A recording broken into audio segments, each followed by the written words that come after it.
TRS అంటే 25 సంవత్సరాలుగా తెలంగాణ ప్రజలతో ఉన్నటువంటి ఒక ఎమోషన్, ఒక భావోద్వేగం.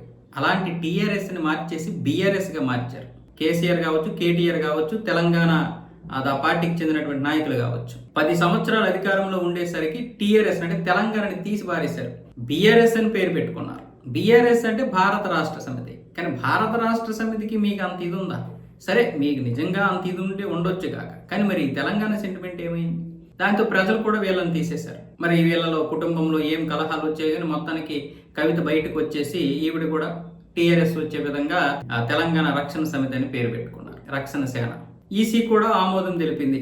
5 పేర్లు ఇస్తే అందులో ఒకటి కన్ఫర్మ్ చేసి టీఆర్ఎస్ వచ్చే విధంగా ఓకే చేసింది.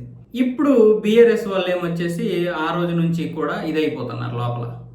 మరి ఏమైందో తెలియదు. ఇప్పుడు ఈసీ కవితకి చాలా గట్టి షాక్ ఇచ్చినట్లుంది. ఎందుకు ఇప్పుడు ఆ టీఆర్ఎస్ అనే దానికి గండి పడింది. మహారాష్ట్రలో ఉన్నటువంటి ఒక వ్యక్తి, ఆయన పేరేమొచ్చేసి దయానంద్ మహాదేవ్ మామ్డ్యాల్. ఈయన మహారాష్ట్రలోని సోలాపూర్ కేంద్రంగా తెలంగాణ రాష్ట్ర సామాజిక సేన అని ఈసీలో నమోదు చేసుకున్నాడంట. కవిత ఇచ్చినటువంటి దీనికంటే ఒక రోజు ముందు ఈయన ఇచ్చాడంట. మరి ఇప్పుడు ఈసీ ఏమొచ్చేసి దీన్ని పరిగణలోకి తీసుకుంటుంది. ఎందుకంటే ఈయన కంప్లైంట్ చేశాడు, ఈ పేరు నాకు రావాలి, మీరు నాకు ఇవ్వకపోతే అప్పుడు ఆవిడకి ఇవ్వాలి, నేను వద్దంటే ఆవిడకి ఇవ్వాలి, లేదు నాది పరిశీలించాలి కదా, నన్ను పరిశీలించకుండా మీరు ఆవిడ అప్లికేషన్ ఎలా పరిశీలిస్తారని చెప్పి ఇప్పుడు ఈయన దీని మీద కేసు పెట్టాడు, ఈసీకి ఫిర్యాదు చేశాడు. మరి వీళ్ళు టీఆర్ఎస్ వాళ్ళే మరి ఆయన చేత అలా చేయించారా లేదా మరి ఆయన సొంతంగా చేశాడా తెలియదు. కానీ మొత్తానికి ఇక్కడ ఈ పేరు కోసం ఇప్పుడు ఇక్కడ బీఆర్ఎస్ చాలా వరకు ప్రయత్నాలు చేస్తుంది. ఆ పేరు మాది, దయచేసి ఎవరికి ఇవ్వకండి అని చెప్పి ఈసీకి మళ్ళీ ఫిర్యాదులు చేస్తుంది. ఆ పేరు ఇవ్వకండి అంటే మరి బీఆర్ఎస్ అని మీరు ఎందుకు పెట్టుకోవాలి? ఆ టీఆర్ఎస్ అనేది మీ పేరు ఉంచుకోవాలి కదా. అప్పుడు దాన్ని ఏం చేశారు అంటే తెలంగాణ రాష్ట్ర సమితి అనేది వీళ్ళ పేరునే ఉంటుంది. కానీ ఇప్పుడు బీఆర్ఎస్ అయిపోయింది కాబట్టి టీఆర్ఎస్ అనే పేరు వచ్చే విధంగా ఇంకొకరు ఏదైనా పెట్టుకోవచ్చు. తెలంగాణ రాష్ట్ర సమితి అనేది మళ్ళీ ఎవరు, అది కేసీఆర్ ఆధ్వర్యంలోనే ఉంటుంది, కేసీఆర్ కేటీఆర్ ఆధ్వర్యంలో ఉంటుంది.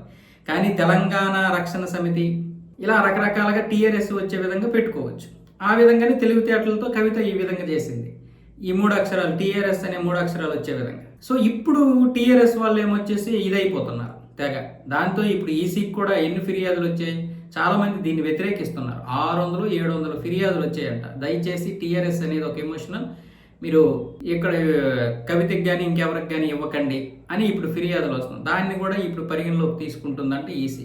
సో ఈ నేపథ్యంలో అటు కవితకి చెందినటువంటి లీగల్ టీం కూడా యాక్టివ్ అయింది. వాళ్ళు ఈసీకి మాత్రం ఎట్టి పరిస్థితుల్లోనూ ఈ పేరు మాకే ఉండాలి, ఆల్రెడీ మీరు అఫీషియల్గా మాకు ఇచ్చేశారు, దీని గురించి మళ్ళీ ఏ విధమైనటువంటి చేర్పులు మార్పులు చేయకండి అని చెప్పి ఇప్పుడు కవిత లీగల్ టీం కూడా అప్రమత్తమైంది. మరి ఇప్పుడు ఏం చేస్తారో తెలియదు. కానీ మొత్తానికి ఈ పేరుని కాపాడుకోవడం కోసం ఇటు టీఆర్ఎస్ వాళ్ళు అటు బీఆర్ఎస్ వాళ్ళు తీవ్రంగానే ప్రయత్నాలు చేస్తున్నారు. టీఆర్ఎస్ వాళ్ళు అంటే మళ్ళీ మీరు ఎవరో అనుకునేవారు, టీఆర్ఎస్ అంటే కవితకి చెందినటువంటి